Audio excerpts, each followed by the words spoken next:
Merete Rask Christensen. Jeg skal præsentere en opgave om DNA og proteinsyntesen, og jeg skal på den første figur her redegøre for DNA's opbygning.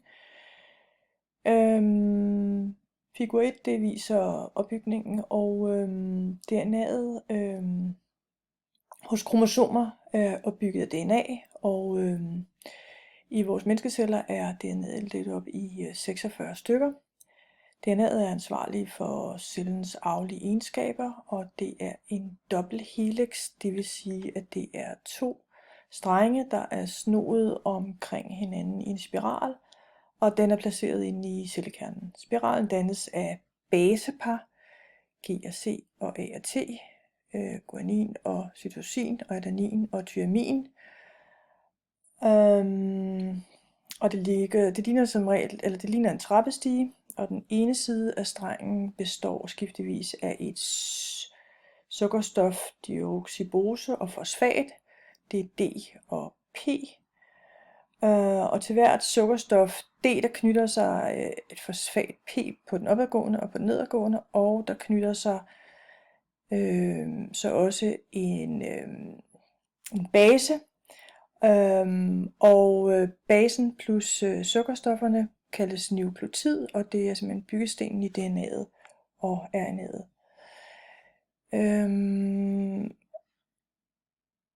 Baserne holdes sammen af to A og T, holdes sammen af 2 hydrogenbindinger, og G og C holdes sammen af 3 hydrogenbindinger. Og hydrogenbindinger er med til at holde sammen på hele DNA-strukturen. Så vil jeg gå videre til figur 2, hvor jeg skal fortælle og forklare, hvordan DNA'en kan kode for et protein. Der er 2 dele i det, og den første del det er transkriptionen i proteinsyntesen. Det foregår herinde, og den anden del det er translationen, som foregår herude. Og DNA'en har en kodet streng og en skabelonstreng. Og kodestrengen det er der, hvor proteinet bliver lavet, og skabelonstrengen det er der, hvor baseparringen finder sted. DNA-strengen den tvinges fra hinanden ved, at hydrogenbindingerne, der holder nukleotiderne sammen, de opløses. Og det er der et enzym, der hedder DNA-helikase, som gør.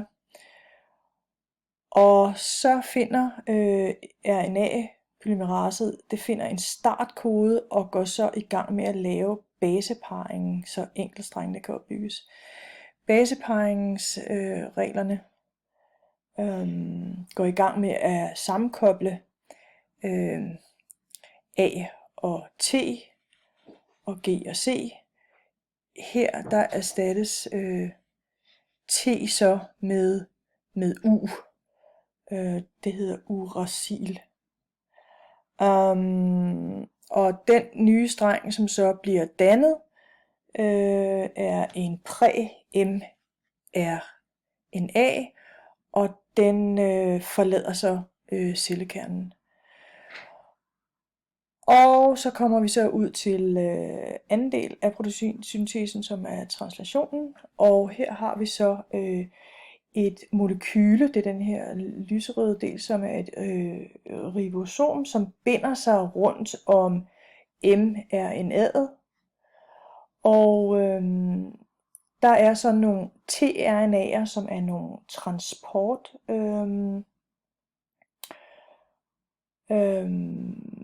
RNA'er, og de medbringer så nogle aminosyrer, som ligger herude, og de medbringer så nogle forskellige aminosyrer, som så skal sættes på plads i forhold til, hvor det passer på mRNA'et.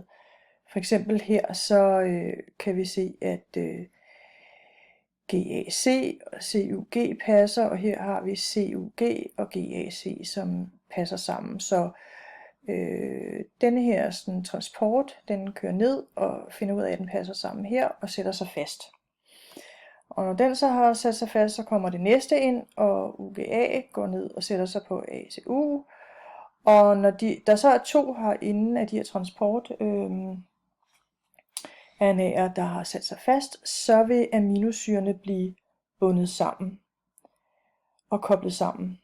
Og det første transport RNA vil så flyde ud, og hele ribosommolekylen vil ligesom rykke sig en gang længere hen, og så vil det næste transport RNA komme ind og sætte sig på plads. Og alt det her, det startede ved, at den fandt en startkode, det er det, der står her, og det slutter ved, at der er en slutkode et sted også. Når den har rammer den slutkode, så vil ribosomet her, det vil så forlade strengen, og proteinet vil så folde sig rundt og folde sig sammen til en rummelig form, så det får en funktion. Slut herfra.